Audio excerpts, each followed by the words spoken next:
Fala galera, tudo bem? Professor Marcinho aqui falando com vocês, né? Algumas semanas a gente não gravava vídeo para vocês, a gente estava naquela semana que a gente chamou aí de semana de avaliações, de semana de provas, né? E agora a gente volta, né? Volta com conteúdo novo. O conteúdo dessa vez vocês já viram aqui no quadro, então é gravimetria, tá? Então esse é o assunto dessa semana, já está disponível para vocês aí nas plataformas digitais, tanto no Google Sala de Aula quanto no ambiente virtual, o material em PDF para que vocês tenham contato e que vocês consigam visualizar o material que a gente preparou aí para vocês, tá bom? Olha só, quando a gente fala de gravimetria, a gente está pensando agora na análise química de caráter quantitativo. Então a gente estudou aí até a primeira VA, o que diz respeito à química analítica qualitativa. Então naquele momento a gente queria saber se tinha um determinado composto, não é verdade? Agora eu já sei que tem, agora eu quero saber quanto tem. Então aí a gente redistribui a química analítica na vertente qualitativa, que a gente já viu, e na vertente quantitativa, que a gente vai ver. E a grande maioria dos procedimentos de análise quantitativa se diz respeito a uma técnica de titulação. Então tá aqui, eu trouxe para vocês verem, ó. Eu acho que vai ficar enquadrado aí no vídeo, tá? Eu não sei se vai dar certo, mas eu acredito que sim. Então a gente tem um suporte universal, que é essa estrutura que vocês estão vendo, tá? Essa estrutura que tem uma base de metal, né? E ela vai servir para que eu consiga apoiar a minha vidraria, onde eu vou colocar o meu titulante. O nome dessa vidraria é bureta, tá? Bureta. E aqui o meu Erlenmeyer, onde eu vou colocar o meu analito. Na grande maioria das vezes, a minha solução a ser titulada. Então aqui em cima, na bureta, titulante. Aqui embaixo, no Erlenmeyer, eu vou chamar de analito ou de titulado. Na grande maioria das vezes, a minha dúvida está aqui, tá bom? Então eu vou deixar aqui o meu material de lado, vou colocar aqui. Então quando a gente tiver a oportunidade de estudar no laboratório para as aulas práticas, a gente vai fazer algumas aulas práticas que dizem respeito à titulação. E aí a gente vai ver titulação de neutralização, titulação volumétrica, titulação gravimétrica por precipitação. Em breve vocês vão ver um vídeo desse daí que eu vou gravar para vocês, tá bom? Então eu já busquei alguns materiais na faculdade para que eu pudesse gravar para vocês essa videoaula, tá bom? Galera, então olha só. Quando a gente fala de gravimetria, uma análise gravimétrica, então o princípio da gravimetria ele é utilizado para que eu consiga determinar uma quantidade de massa ou de teor de um determinado produto. Tá? Um exemplo, quando você está aí na indústria farmacêutica ou na indústria química e chega um determinado produto para você e aí o seu chefe, o seu supervisor, o seu gerente pergunta para você qual o teor que esse produto está saindo final. Um exemplo, lá de dipirona, lá na indústria farmacêutica. Ela pode variar entre 90% e 110%, se eu não estou enganado. Mas e aí, como chegar nesse cálculo? Através de uma titulação. A titulação de dipirona, por exemplo, é uma titulação feita com iodo, né? O iodo e tem como indicador de pH, que a gente já teve a oportunidade de estudar aí sobre os indicadores.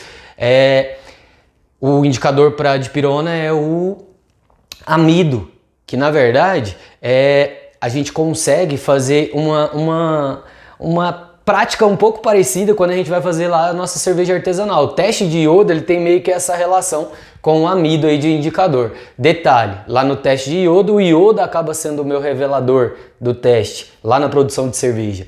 Tá? Aqui na química analítica, o meu amido é o meu analito, certo? Aliás, o meu amido, desculpa, é o meu indicador de pH. Tá? Lá no teste de dipirona, por exemplo. A aula prática que a gente vai fazer de gravimetria, se eu não estou enganado, é a determinação de cálcio em pastilhas antiácidas. Então vou pegar lá uma pastilha antiácida, vou comprar lá uma magnésia bisurada, por exemplo, numa drogaria e fazer um teste para vocês. A gente vai conseguir determinar a concentração de cálcio, por exemplo, presente naquela pastilha. Tá ok? Então vocês aguardem que vai ter um vídeo desse daí para vocês, tá bom? Pessoal, olha só. Em relação à gravimetria, existe alguns parâmetros que devem ser respeitados quando a gente está falando de gravimetria. O primeiro deles é que para que serve a gravimetria? A gravimetria nada mais é do que uma análise química de caráter quantitativo utilizado para que eu possa determinar peso, concentração e até mesmo o teor de determinado produto. E a gravimetria, ela pode se diferenciar em alguns fatores. Tá aí no PDF de vocês, a gravimetria ela pode ser de caráter uma precipitação, por exemplo, uma extração, uma volatilização ou uma eletrodeposição. A gente vai falar mais de precipitação. E para que eu tenha uma análise gravimétrica por precipitação, eu preciso ter o que, galera? Me fala aí. Isso mesmo, você que disse um PPT, né? Um precipitado. Então é isso mesmo. A primeira coisa que eu preciso ter é o meu precipitado, correto? Então olha só, quando eu vou fazer essa descrição, vou pensar na formulação de uma solução em que eu consiga realizar uma precipitação, é importante que você lembre lá da aula de reações químicas de precipitação. Lembra que a gente tinha uma tabela? Naquela tabela a gente olhava e conseguia dizer qual solução dessa formada no produto vai ser precipitada e qual não vai. A gente vai relembrar aqui algumas coisas no dia de hoje, na aula de hoje, tá bom? Então olha só, para que haja gravimetria, eu preciso seguir os 7 passos. Tá? A gravimetria ela é dividida em 7 passos. O primeiro deles, preparo da solução. Aí eu preciso me atentar. Eu preciso me atentar a alguns fatores. Se eu estou falando de gravimetria de precipitação, eu preciso ter na minha solução, na minha mistura de soluções, algo que quando se ligar vai sim gerar um precipitado. Olha só, e para que no preparo da minha solução eu preciso ter nas minhas soluções preparadas, seja aquela que está na bureta, que eu vou chamar de titulante, ou aquela que está no Erlenmeyer e eu vou chamar de analito, eu tenho que ter o que a gente chama de reagente precipitante, tá ok? Então esse reagente precipitante ele pode ter 2 características, ou ele é específico ou ele é seletivo. O agente precipitante específico é um pouco mais caro, quase não tem algumas análises que são feitas, por exemplo, se a gente usar dimetilglioxina como agente precipitante, eu vou conseguir fazer a precipitação do níquel, por exemplo. Então ele é específico para precipitação com níquel. Mas o que mais se utiliza nos laboratórios é agentes precipitantes de caráter seletivo. Aí olha só, eu trouxe a prata para a gente falar um pouquinho da prata. Como agente precipitante, ou eu teria que ter prata na bureta, ou eu teria que ter prata no Erlenmeyer. Então olha só, para seguir um exemplo que a gente vai usar durante as aulas. Durante a aula, vou considerar que aqui na bureta eu tenho um nitrato de prata, AgNO3, e que aqui no Erlenmeyer eu tenho uma solução de cloreto de sódio, NaCl. Dentro de uma das minhas soluções eu devo ter o agente precipitante. No caso, o agente precipitante para essa situação que a gente está bolando aqui agora é um agente seletivo, que no caso é a prata. E aí, se a gente lembrar da historinha da prata, lá naquela listinha, naquela tabela de precipitação que vocês já têm aí, a prata, ela não era o que eu iria olhar lá na minha classificação, porque a prata é um positivo, né? A gente iria olhar o negativo. Mas se eu vou lá e olho o negativo, que está na regra 3 da tabela, cloretos, brometos e iodetos são solúveis, exceto o cloreto de prata, é uma das exceções. Então, se a prata, o cloreto de prata, o brometo de prata ou o iodeto de prata são exceções às soluções solúveis, então o que vai formar quando eu ligar cloreto e prata, brometo e prata e iodeto e prata vai ser um PPT. Então a gente vai ter um precipitado. E aí a gente já responde o segundo parâmetro da análise gravimétrica por precipitação. Beleza? Olha só. E aí o precipitado, a gente vai observar duas características no precipitado. O primeiro que a gente chama de nucleação e o segundo que a gente chama de crescimento de partícula. A primeira etapa da formação de precipitado ela é denominada como nucleação. O que quer dizer isso? Eu tenho muitas pequenas partículas. Eu tenho muitas, vamos dizer assim, partículas se aglomerando. Várias pequenas partículas se aglomerando. E aí, o crescimento de partícula, eu tenho agora uma partícula grande. Então eu tenho agora poucas partículas, porém uma partícula de tamanho muito maior. E isso para a análise gravimétrica acaba sendo interessante para quando a gente chegar na etapa 4, na etapa de filtração, certo? Então existem esses dois parâmetros dentro da precipitação. Uma precipitação inicial eu vou chamar de nucleação. Uma precipitação já formada e considerada, a gente vai chamar ela de crescimento de partícula, tudo bem? Olha só, outra coisa. Quando a gente está falando de precipitação, a gente vai falar de adsorção. O que é adsorção? É com D mesmo, tá? Não é com B não. Então a adsorção nada mais é do que uma característica que substâncias têm de aderir à superfície de um sólido. Tudo bem, gente? Então, olha só. A adsorção, daqui a pouquinho a gente apaga o quadro e faz alguma coisa aqui a respeito de adsorção. Tá bom? Então, seguindo aqui o nosso parâmetro, terceiro tópico, digestão. O que é a digestão? É o contato que esse precipitado terá com a solução precipitante. Então, uma vez que eu fiz o precipitado, fiz a minha precipitação, deixei lá a minha solução em contato com a solução mãe, que a gente chama, tá? Quem é a solução mãe? Aquela que dá origem ao precipitado. Então, a gente vai ver daqui a pouco no procedimento de adsorção que a solução mãe dessa situação aqui é o nitrato de prata. Quem que vai dar origem ao precipitado? Exatamente a prata, que vai ligar ao cloreto, tudo bem? Agora a gente fala a respeito disso. Filtração. O que é o processo de filtração? Gente, é exatamente um processo de filtração.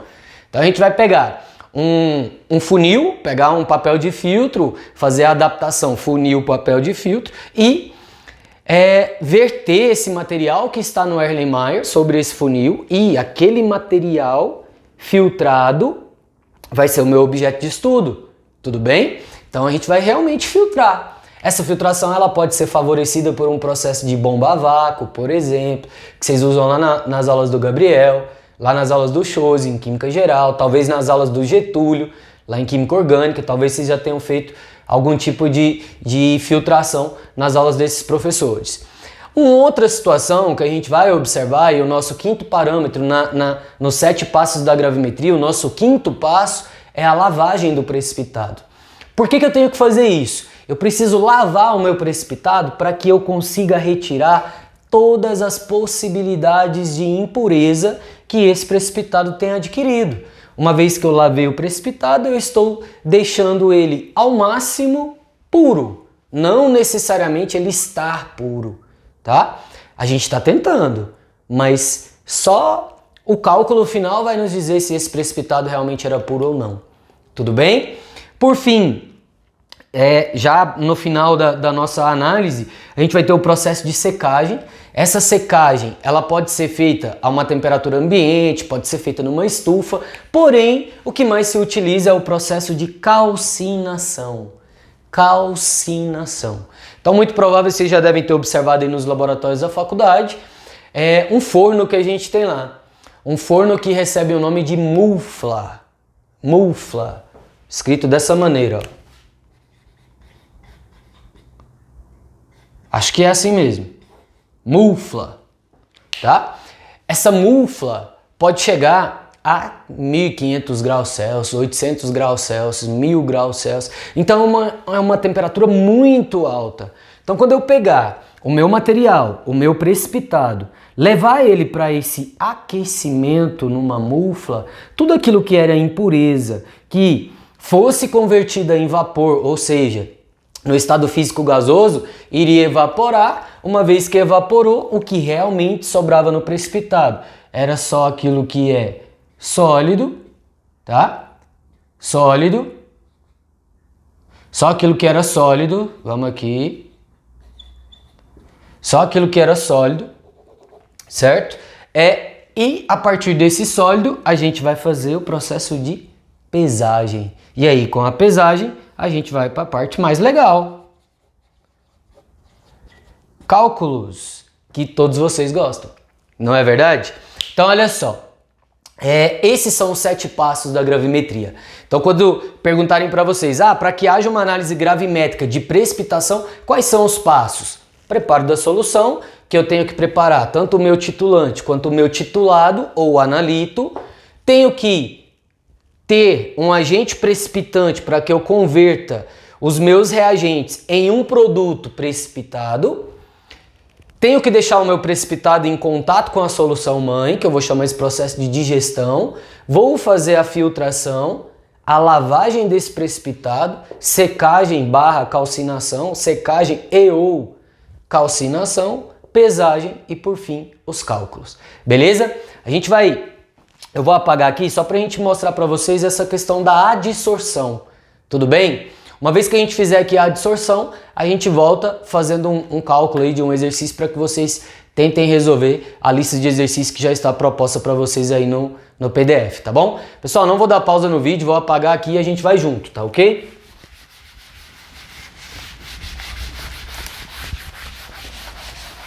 Já peguem aí a calculadora de vocês, a lapiseira de vocês, lápis, caneta, que a gente vai fazer cálculo já já, tá ok? Olha só, quando a gente fala de adsorção, eu estou falando de um processo em que eu tenho aqui, vou fazer o desenho, né? Então eu tenho aqui a minha bureta,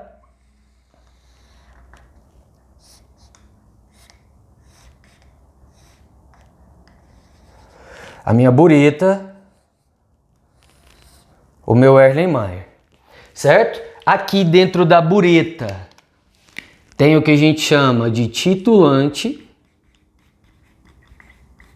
e aqui dentro do Erlenmeyer tem o que eu chamo de analito, que também pode ser chamado de titulado, certo? Imaginem vocês uma situação em que eu tenha aqui como titulante AgNO3. O que é AgNO3 mesmo? Nitrato de prata. E que eu tenho aqui no meu analito uma solução de soro fisiológico. NaCl, cloreto de sódio. Então olha só a minha reação. AgNO3 mais NaCl. Isso vai gerar positivo do primeiro com negativo do segundo. AgCl mais negativo do primeiro com positivo do segundo. NaNO3. Vamos dar uma conferida no balanceamento? Uma prata, um cloreto, um sódio, um nitrato. Então está balanceado. Tudo bem? E aí, se a gente lembrar lá daquela estrutura, daquela regrinha de precipitação que a gente tinha, né? A tabela de precipitação, a gente vai observar que aquilo que é nitrato, regra 2, tudo que é nitrato ou acetato é aquoso, é solúvel. Então isso aqui já não é meu precipitado. Se você ir na regra 3 daquela tabela, vai estar lá que cloretos, brometos e iodetos são solúveis, exceto o cloreto de prata. Opa, então é o meu sólido. E aí, olha só. Imaginem vocês.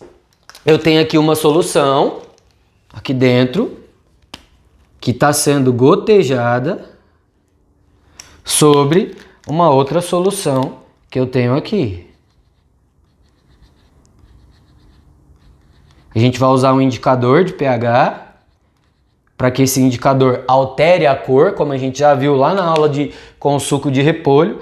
À medida que eu tenho titulante reagindo com analito, eu vou formando produtos. Vai chegar uma hora que a minha solução vai sim formar o meu precipitado. E aí a configuração, um desenho do precipitado seria mais ou menos assim, ó.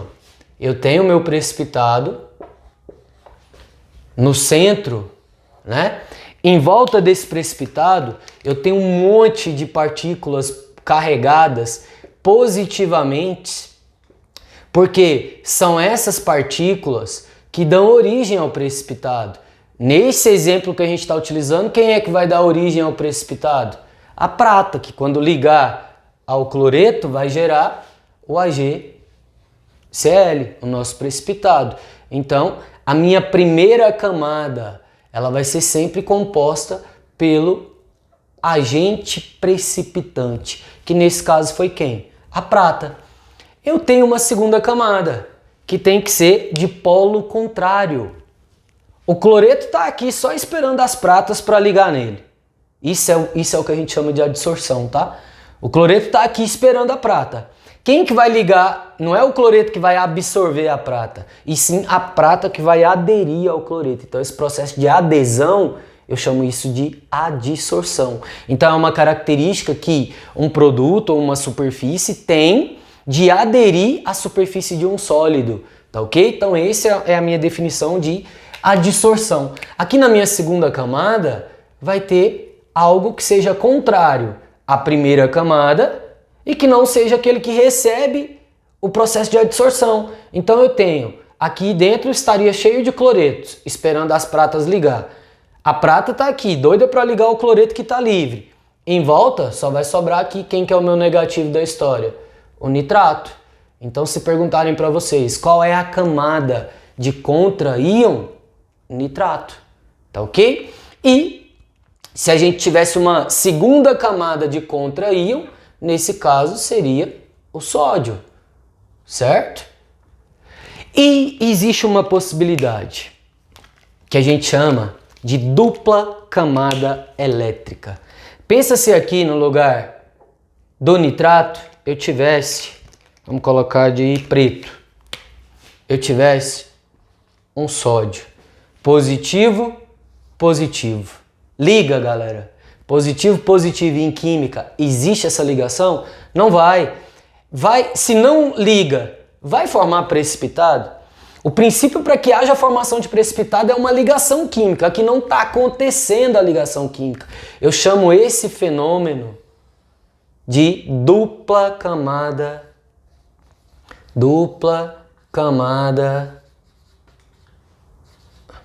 elétrica. E aí, como eu resolvo a dupla camada elétrica? Simples passo. Se você tem uma dupla camada elétrica positiva, de polos positivo, você vai ter que adicionar um eletrólito de polo negativo. Eletrólito. Então é só adicionar um eletrólito. Então, uma vez que eu adiciono um eletrólito de polo diferente da dupla camada, aqui a dupla camada é positiva. Então eu vou ter que adicionar um eletrólito negativo. E aí o que vai acontecer com o negativo? O negativo se liga a um desses positivos, lhe dando a possibilidade de formação de um precipitado. Tudo bem, gente? E aí, bora fazer uma continha? Então essa é a discriminação de um precipitado como um todo. Vou apagar o quadro de novo e a gente faz uma continha aí juntos, tá bom? É bem tranquilão, bem facinho. Vocês vão ver que num primeiro momento aí nem fórmula a gente precisa usar, tá? Então, vamos imaginar aqui uma situação em que eu tenha... vamos criar aqui um exercício. Vou deixar a descrição do exercício aí na descrição desse vídeo, tá bom? Mas imagine que seja uma amostra de 0,4 gramas de NaCl impuro. Gerou, aliás, uma amostra de 0,4 gramas de NaCl impuro tratadas com excesso de AgNO3, então excesso de AgNO3, levou à formação de 1,36 gramas de AgCl. Aí a pergunta, qual o teor de NaCl puro? Tá? Qual o teor de NaCl puro na minha amostra? Tá bom? Então olha só, qual o teor de NaCl puro na minha amostra? Sempre que você tiver um exercício desse, você vai precisar de alguns dados, tá ok? Esses dados que vocês vão precisar, principalmente dados de massa molar, então vai estar aí no cantinho do exercício, mas vamos lá. Eu tenho, ó, o sódio equivale a 23 gramas por mol, o cloreto 35,5 gramas por mol, a prata 108 gramas por mol, o nitrogênio 14 gramas por mol e o oxigênio 16 gramas por mol. Tudo bem? Primeira coisa que eu preciso fazer nesse tipo de exercício, a reação química. Então vamos lá, ó. A minha amostra, uma amostra de NaCl com excesso de AgNO3 levou à formação de AgCl. O exercício me conta quase toda a reação química. Prata, que é o positivo do segundo, com cloreto, que é o negativo do primeiro. O que está sobrando? Sódio e nitrato. Então, o meu outro produto, NaNO3. Uma vez que você fez a reação, confira o balanceamento. A gente acabou de fazer isso no quadro anterior. Então, a gente já sabe que ela está balanceada.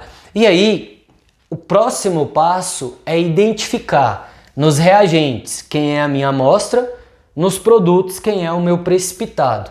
Uma amostra de NaCl, quem é a amostra? NaCl.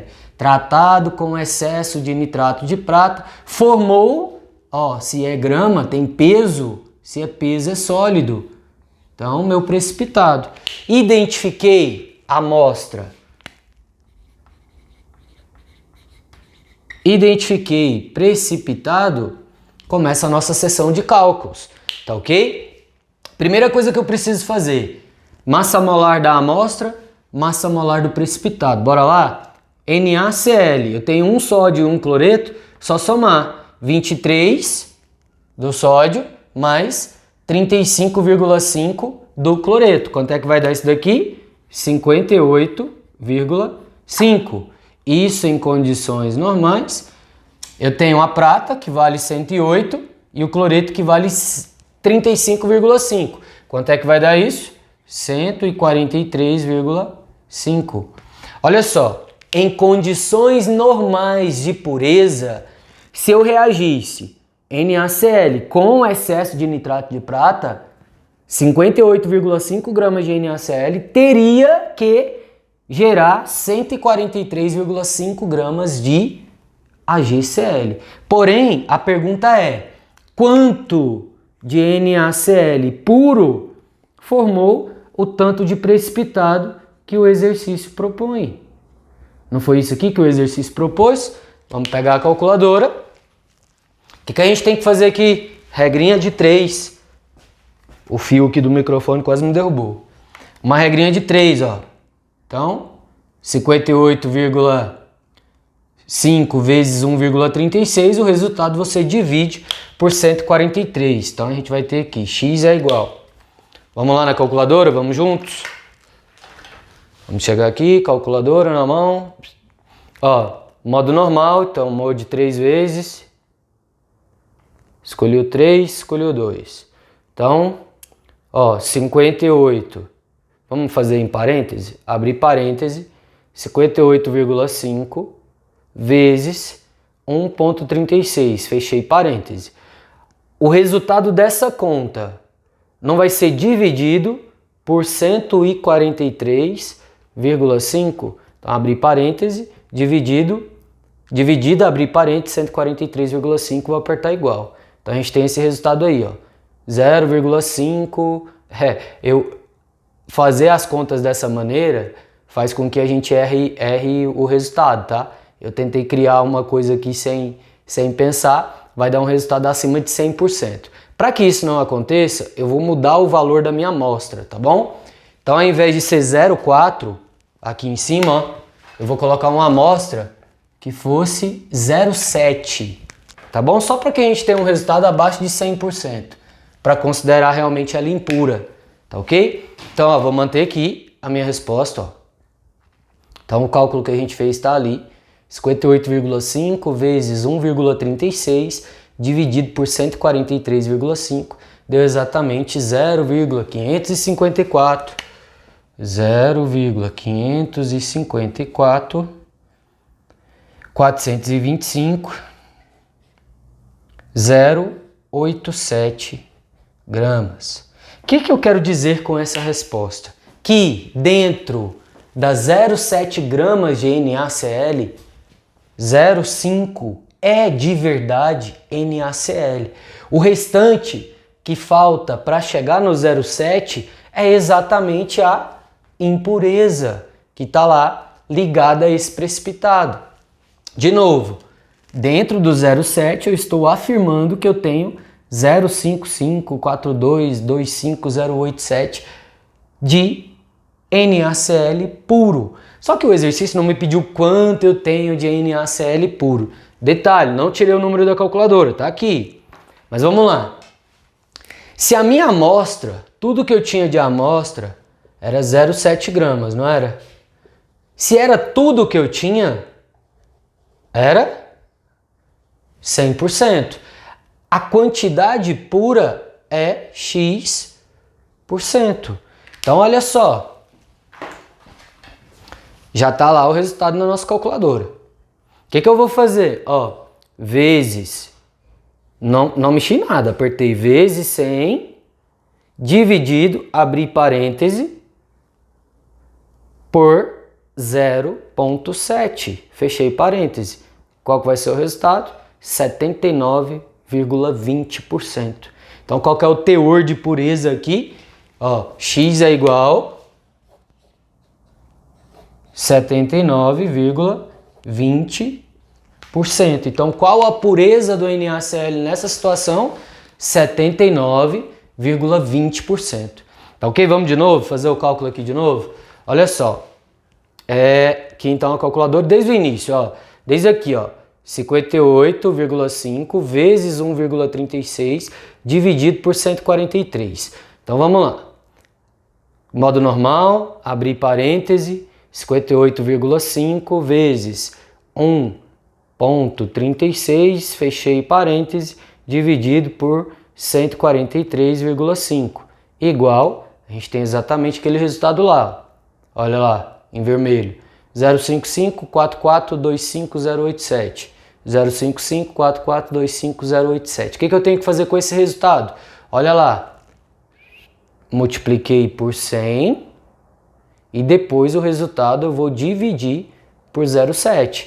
Então, ó, vezes 100, dividido, abri parêntese, 0,7, fechei parêntese. Olha lá o meu resultado, 79,20. Olha lá o meu resultado no quadro, 79,20. Aqui na calculadora, 79,20. Lá no quadro, 79,20. Galera, então, isso é gravimetria? Facinho, não tem nem fórmula, tá? Tem alguns exercícios aí para vocês se divertirem, tá? Então, esse primeiro momento aí é para mostrar para vocês como é o conteúdo, tá bom? Depois a gente faz aquela correção, como eu já estou acostumado a fazer, as correções para vocês de cada um desses exercícios que foram propostos e que estão propostos aí para vocês no decorrer da semana. Aí eu já posto os vídeos para vocês, tá bom? Dica, faça os exercícios, gente. Eu sei que, por mais que a gente tentou aí, teve uma galera que realmente não foram bem na prova, tá?